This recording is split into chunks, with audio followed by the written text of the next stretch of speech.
What's going on, and welcome back to Deep Dive. So, continuing the saga of me somehow not recording the audio in OBS, this is another commentary on over a video that I recorded about abstract classes.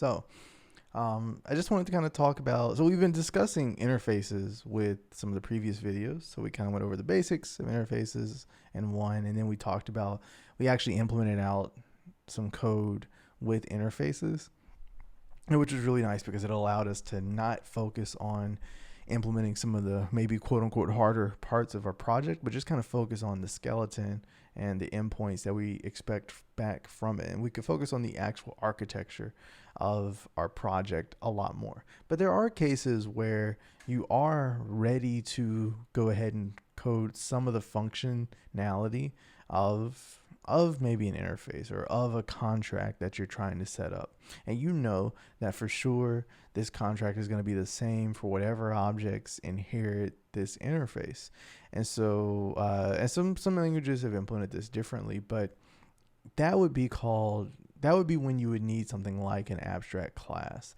And so what an abstract class is going to allow you to do is to implement certain functions of your interface, but then leave others up to people to implement beneath you. So that can be really, really handy because, and you can obviously imagine that there could be an abstract class just full of abstract methods that other people would implement. And in that case, it would be just like an interface. So there is totally overlap. And the way I would look at it is it's a tiered kind of system.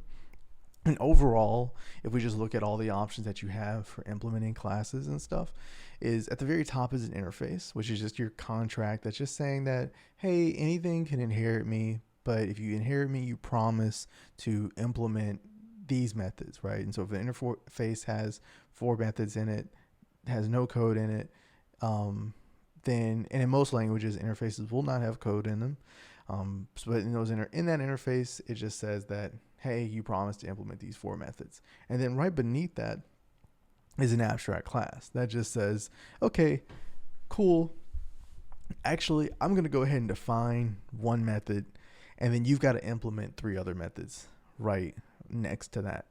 And you promise to do that, but I'll go ahead and help you out. I'll implement one method. And like I said, that's really useful in cases where you know that this kind of functionality will never change. So, I mean, you'll often see the example of the rectangle versus the square.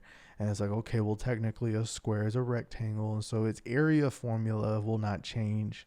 And so someone might code up an abstract class of maybe quadrilaterals and just say that, well, all quadrilaterals have the area equation of base times height. And so, and then the rectangle will inherit from the abstract class, and then maybe square will inherit from rectangles. So that's a very basic example, not a good real world example, but that's a basic example of, hey, this formula doesn't change for anything that inherits from me.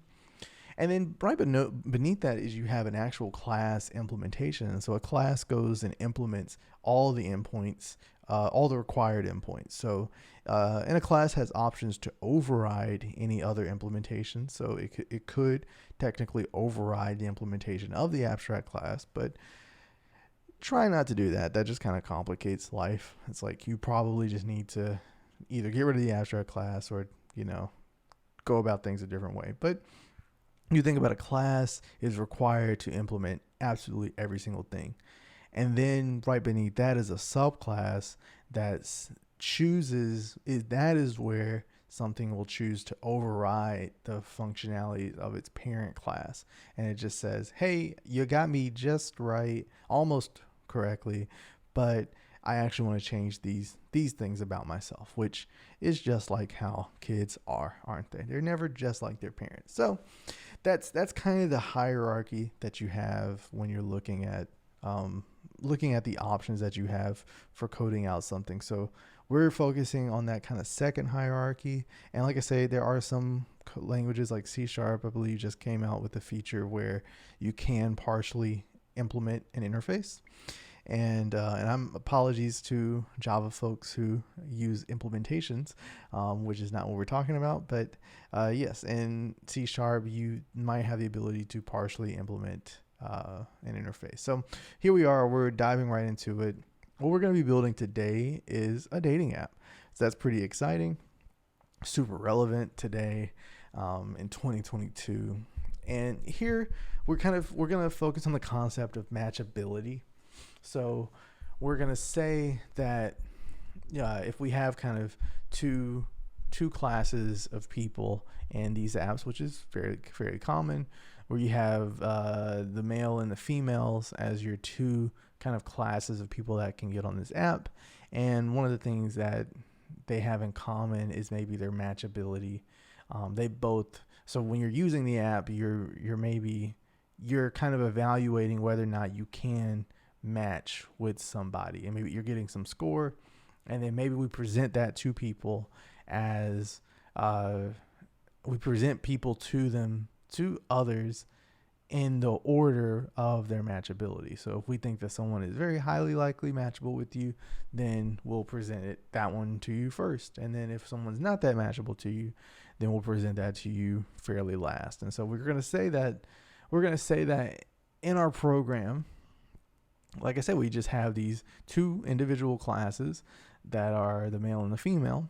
And we're just going to see if those two are matchable. And so there's certain cases, and this is a very complex kind of condition, because depending on the app that you're coding out there, you might consider kind of all cases. So what if it's male with female? What if it's male to male? And what if it's female to female? And what if it's female to male? So you might have all those cases to consider. And your male to female and female to male case might not be the exact same. So especially in a lot of these apps, and you might say like, oh, why wouldn't you just code it out to be that it's just male, or it's just like a user, just an individual user that's using the app, and then the matchable equation is just a method inside of its class? Well, most people actually build their dating apps with completely different interfaces for the male versus the female. And so it actually can be really helpful to have your code reflect the UI in that way. And so that's why, and it helps too with our equations and thinking about whether or not we do want to have different formulas and different business logic coded in for those two scenarios. But at the end of the day, it is just a design decision. You make the decision and you just continue along with it. So you can just choose to have an individual user, and the user can still inherit from an abstract matchable class, but you kind of make a decision and you move along with it. So some things to be thinking about here is just what kind of a method might be good for this abstract matchable class to have. So like I say, this is going to sit above the female user or the male user class. And so you kind of want to be thinking about, well, what's a good method that I would want to go ahead and define for someone that's inheriting from me. And so in this way, you're kind of thinking about helping someone out and just making it not complex. And when you're thinking about this, you're kind of thinking also about, why isn't it better to just let an interface, just leave it to an interface and just let that person define it for you? Well, you might not want this logic to ever change out like within your app. So like I used the kind of quadrilateral example earlier, the formula for area is never going to change for anything that is a quadrilateral. So same with the matchable object. Like if you're saying that if an object is matchable, the equation is not going to change anywhere else within your app. Like you would want all changes to the matchability equation to happen right here in this single place. You don't want it to happen all within your app. And this is actually a really good idea, because you can think about something like Tinder or Bumble or Coffee Meets Bagel. This is the moneymaker function in class. Like this would be where all the fun ML and all that kind of stuff would happen. And you don't want a different ML algorithm to be going on secretly deeper within your app. You want you want all of that magic to kind of happen here way early on. So that's why we say, okay, well, I'm going to make an abstract class called Matchable, and I'm going to go ahead and define a lot of this stuff right here. And then, yeah, I'm going to go ahead and define maybe my matching equation here. And then I will let female and male user, maybe they can give me inputs into it. That's totally fine. And that's acting like an interface at that point if you want to let them kind of give you inputs. So here I think I'm just explaining kind of the differences between apps and just kind of the classes that people tend to make for these apps.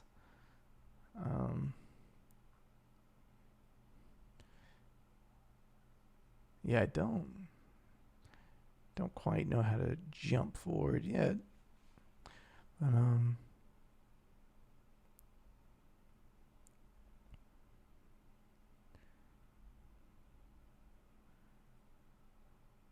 But yeah, I do definitely think that this delineation is good to have like within your code for something like a dating app. It's like these are completely different interfaces that you're coding, and while sometimes you do want to keep things the same so that, I mean, honestly, yeah, so that you don't end up having completely different experiences between these two.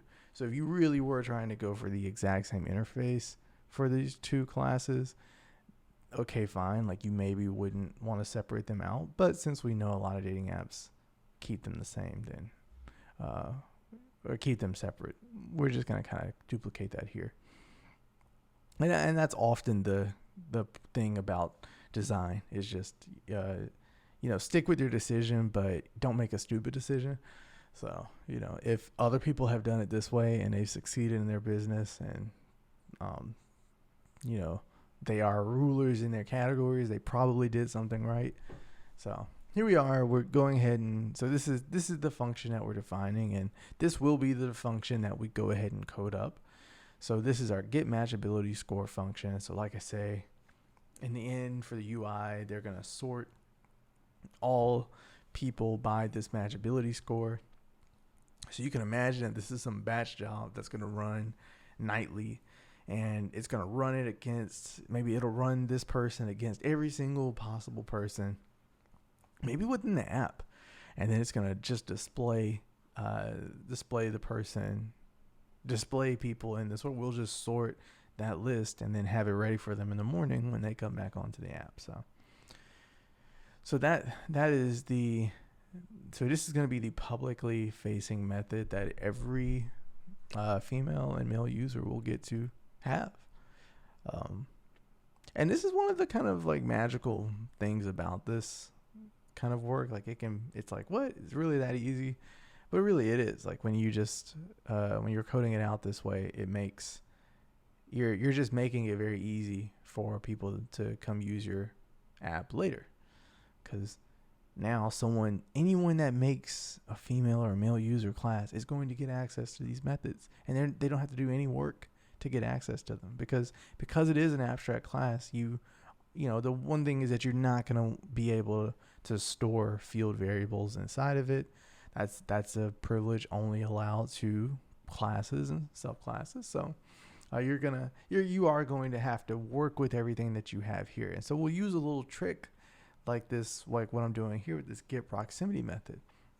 And so what I'm going to do is I'm just going to say, well, hey, I need this value. So in this case, I need the proximity for me to do my work necessary in the get matchability score function. So I have a strong dependency on that value here. But once I have that value here, I just run this equation that's it's just going to do the absolute value of the difference of the two people's proximities to each other.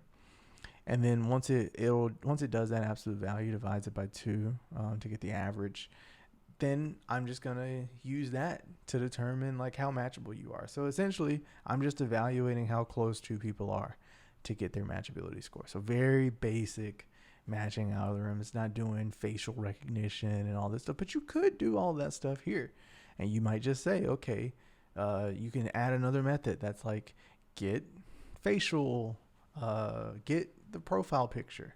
And then this abstract class can instantiate a class that does photo comparison and uh, returns out just how comparable this photo is. And you can do all kind of fancy stuff. Like I say, this is the heart of your dating app. Right here is this get matchability score function. And what you're just saying, the reason you're coding it here is because you do not want anything else to change this. This is the lifeblood of your function. Like, this is what you're going to show to investors and say, like, this is how we match people on our app. And so you don't want just that to be anywhere within the code. Now, some people would have said that some people might be saying, well, why don't you have another class that handles all of this explicitly? So it's just the matching class. And that's certainly an option. But like I say, it's not nearly as convenient as just having this strapped onto every male and female user that's on the app, because every male and female user is going to use this function. So having it just strapped to them, and wherever they are in the app now, they can run this code on other people. So it's just a convenience feature. Like I say, it's one option of how to code out a solution to this problem. What I did was I got rid of the constructor, by the way, because you can't instantiate an abstract class. So in that way, it's very similar to an interface.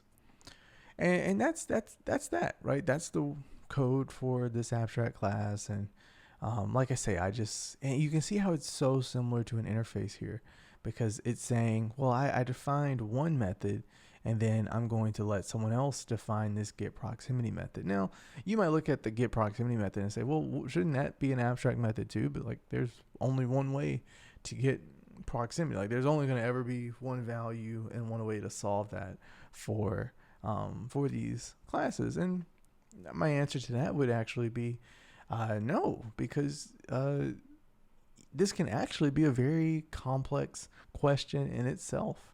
So get proximity might be a question of relative to what. So is it your actual location of the person, or is it something that the person has set up just for themselves? So some apps will actually give you the choice of where you set your pin to be. So you can, while you might be physically in Idaho somewhere, you can set your pin to be in California somewhere. And so you're going to get a different selection of people based on where you place that pin. But let's just say that our app is for some reason super sexist and only gives that ability to the females, and just says that, okay, well, only females can take their pin and place it wherever they want. Well, their get proximity function is going to be very different from the male user function. So that's just one example of what, and like I say, that abstract method could have defined a lot of different methods. And what you're doing a lot of the times, even if two things have very similar implementations, you're giving freedom to the thing beneath you to define that. And that's what you would want to do. You wouldn't want to, if you had defined the get proximity method, then you might as well have just made it a full class instead of an abstract class. But you want to, you're just saying that, hey, here's some freedom. Like, this is a very important parameter to my equation, and I'm going to give you freedom in how you define it. So I'm not going to tie you into a very tight contract. My equation is a very tight equation that maybe my data scientists have spent eons figuring out. And so you're not allowed to change that equation, but I am going to let you change the values of the parameters that go into that equation. So, and that's just kind of what we're doing here. So we give the female user some wiggle room to decide that. Now, one of the things to already consider is just that, well, why didn't we just use interfaces for either one? And as I have already explained that, like, you could have certainly done the same thing with the interface and just relied on female user and male user to define both those functions, but then you're allowing them to define the moneymaker function, and they might code them wrong, and you might not really want, right? It doesn't make sense in this app for the females to have different matching algorithms from really the males in this interface, or really you might not want that to be reflected You might not want them to define their own kind of matching score, but but maybe you will, and that's a design decision for you. That's what gives different apps their personality. Is maybe the females have a completely different matching algorithm versus the males, right? Who knows, right?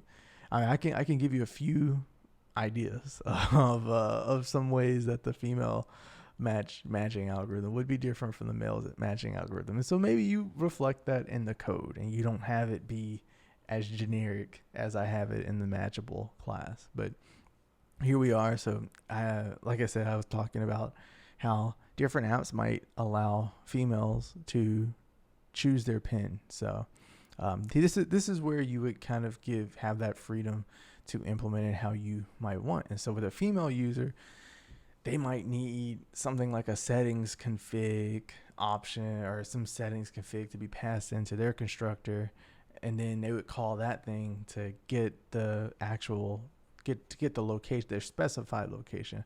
Whereas the male user, you might just need the IP address of the request or some kind of context, and then from there you would just decipher what the actual address is of the person, what their explicit address is. So like I say, for the female, you're relying on an input address, whereas the male, you're relying on just where is this IP address coming from.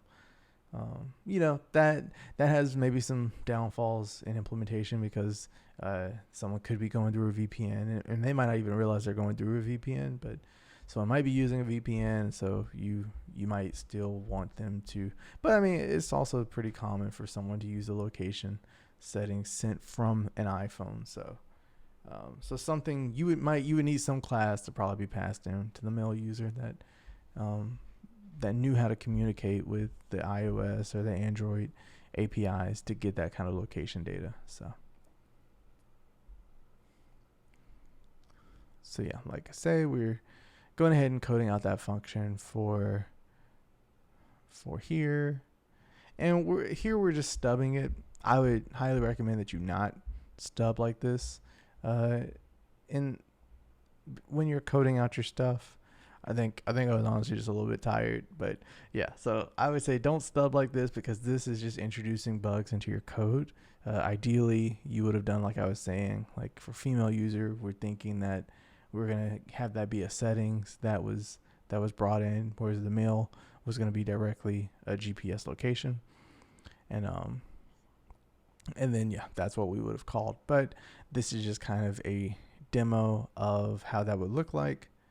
And yeah, and this is once again just showing you how you might go about implementing with an abstract class. So the work would be doing what I was talking about, like just actually filling out this get proximity function, and certainly you can take that on as a challenge if you want, just to code out this get proximity yourself and just see kind of how it would interact and how it might act differently. But yeah, that's pretty much it for this.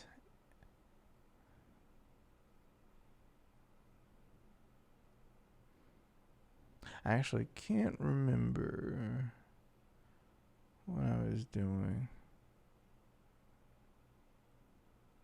Oh, okay, so this was my kind of batch job that I was making. That was like, hey, just kind of run the match all algorithm against everybody on the app. And so yeah, this is just kind of just show you that the compiler is not complaining. The compiler is happy with everything as it is, even though yeah, we of course have bugs in our code now. And so I actually am kind of happy that I coded it out this way because it kind of shows you the opposite side. So you see how the compiler is not throwing any errors. So you're not going to have the compiler to help you find bugs in your code now, because you have all these throw not implemented exceptions that can go out to prod and they can ship. And maybe, you forget, maybe you had some, so let's just say that right now you save this code, you send it up to your repo, and then, maybe somehow it passes PR review, or it just doesn't go through PR review.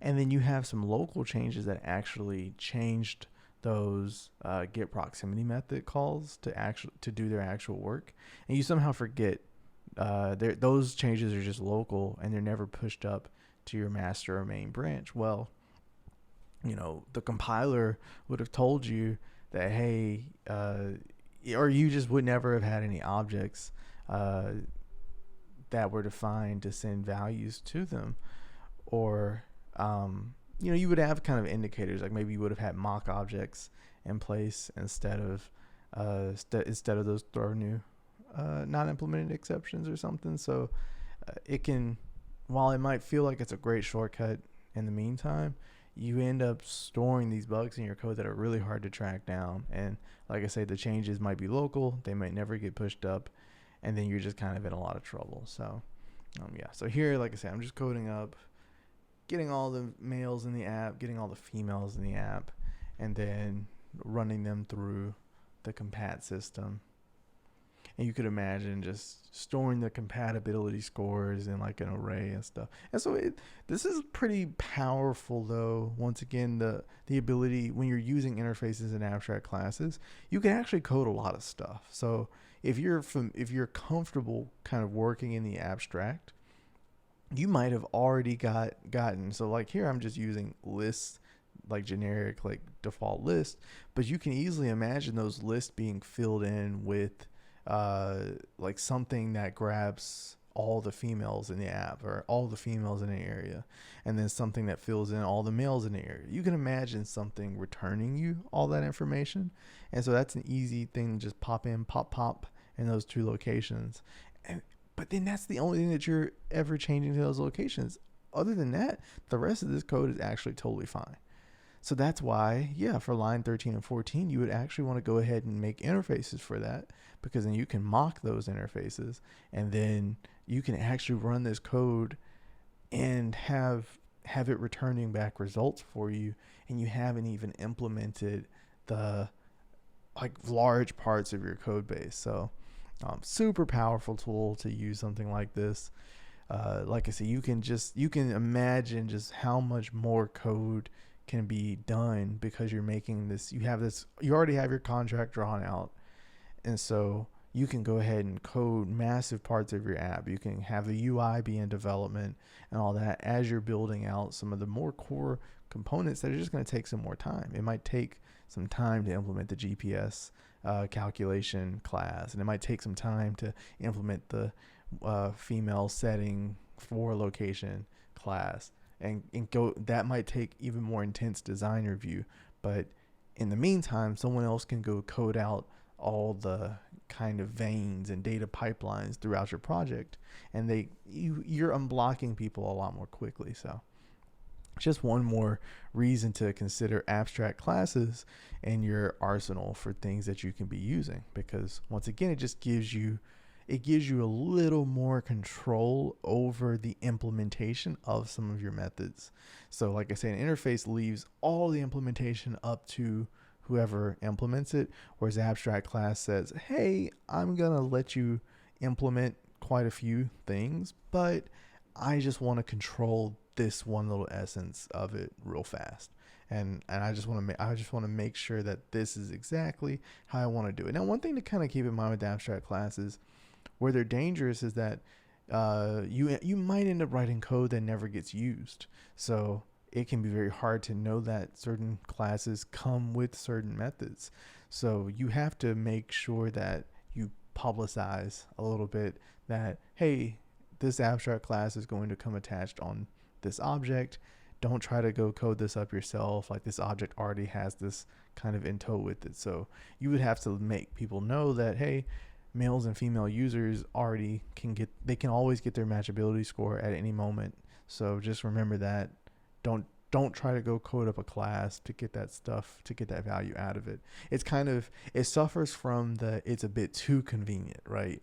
Like, people don't believe that, oh wow, like this thing can do all this stuff already. And so you want to kind of keep that in mind, even if so you can think about abstract classes just doing very common things for you. So take a string, for instance, or take an object that can be serialized down to a string, So say that, oh, I actually want this object to be able to spit out all of its attributes with comma separations in between them. So, something like a struct would be something that's just like that. Well, you can code up an abstract class that does all that for you. It does a join on all the attributes and spits it out as a comma separated string. And that would be an abstract class that just exists on all these types of data types, and on a specific data type. And so if that was a very common data type throughout your system, then all those objects would already have that method just attached to it and would be able to do that.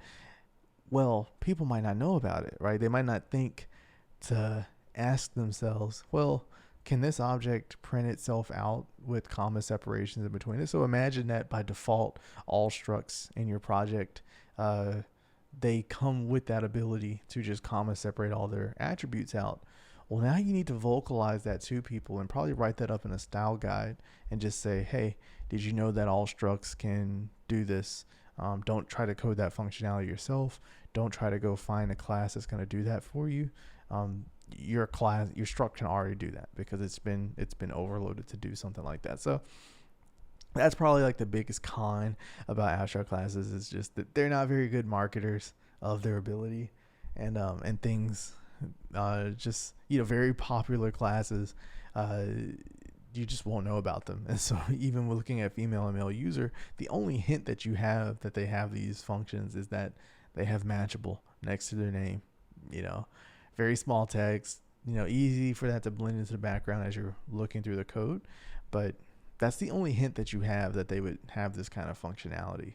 And this, like I say, this functionality could be massive amounts of work, might be the most powerful code in your code base.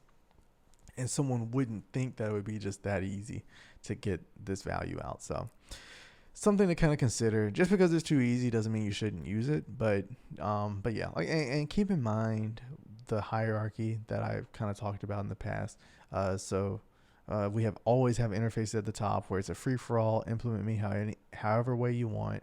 Abstract classes says, hey, actually you can implement most of me whatever way you want, but I actually want to have some control over this function, and anything that inherits from me, it needs to be exactly this. And then below that is a full class implementation. Can't leave anything untied. It's like it implements absolutely everything. And then you have your subclasses, which says that, hey, I'm going to actually override a few of these values myself. And your regular class can override something from an abstract class. But yeah, your subclasses are where you really want to do the majority of your overriding, where you just say, hey, that was good and all. You got it mostly right, but I actually kind of have this unique take on it, or your take is a very generic take, and I want to kind of go about it this way. One thing I will say as kind of a rule of thumb is to actually never have generic classes in your code. So don't have classes that can do too much. Just prefer for your classes to be very specific. And if your class can't, if you have logic that a lot of classes can do, just code it in an abstract class and move on from there. But don't code out every single thing. I think and mostly as a principle, you usually want to have interfaces for most of your stuff. In the case of Matchable, it doesn't make sense to have an interface, but you want to kind of have interfaces for a lot of your stuff. And so if you find yourself making a very, very generic class, then you probably need to look at your interface and make sure that your interface isn't super, super generic. You might be able to add some more specificity in there and then convert your general class into an abstract class that just doesn't implement those more specific methods in your interface. So kind of consider that, because I like I say in this example, if we made just a generic user class, but then we were defining completely different functions for almost every single method, so we would have just essentially subclassed the generic user class and made a male and female user, and then never used the generic class. In those cases, it's like that generic class should just be an abstract class. So if you find yourself not actually using an implementation, of a class and you're just using the subclasses of that class should probably be an abstract class, because you have built out methods that will help you along on your journey, but you're not implementing it. So why leave it as an option that you can implement it? Just let the compiler help you out, and it helps the team kind of conform to a certain design principle. Because if someone new joins your team and they see that you have this generic class, then they might say, well, why don't I just use this thing and maybe I'll subclass it. And it's like, well, it'll be nice if you just if the compiler lets them know that, hey, don't use that class, just use the subclasses of it. So that's all for today on the abstract classes. I will definitely be using them in the future and some of my more project videos. So I guess one of the things that I did do, which kind of a ramp down, I just kind of told you some of the things that we have coming in the future. So this does mark the end of my general tips and tricks series right now. So I think I did 8 videos for the general tips and trick series, and this is just kind of random things that I've picked up over my couple of years as a dev, as an industry dev, and then just multiple years just coding on my own. And these are just kind of outstanding things that I have discovered that have been super, super useful tools for me. Moving on from here, I do want to move into setting up ADO projects and talking about the debugger. So I will have a series coming out on that. You've seen me use a debugger for a couple of these videos, and the debugger is super useful, helps you code out things really quickly and makes you look super elite. So I'll have some videos talking about that. And also being able to set up your own repo is an essential tool. You want that to be very quick and easy for when you're working on projects with people. You're making a startup, making a business, consulting. All those things will require you needing to set up a repo. So I want to get you up and running on all of that stuff. And then I'll be doing a few more kind of basic videos just on kind of coding rules and mantras that I tend to follow. But then after that, I plan to move into just full-fledged project building. And so with that project building, you'll just kind of get to see how I actually walk through building a project just live. And we'll kind of do those over the course of weekends. And we'll just kind of take it from there and just see where things lead. So hope you are enjoying the content so far. Please subscribe and all the usual YouTube jazz. But I enjoy making the videos, and I hope to see you back for some more. Bye.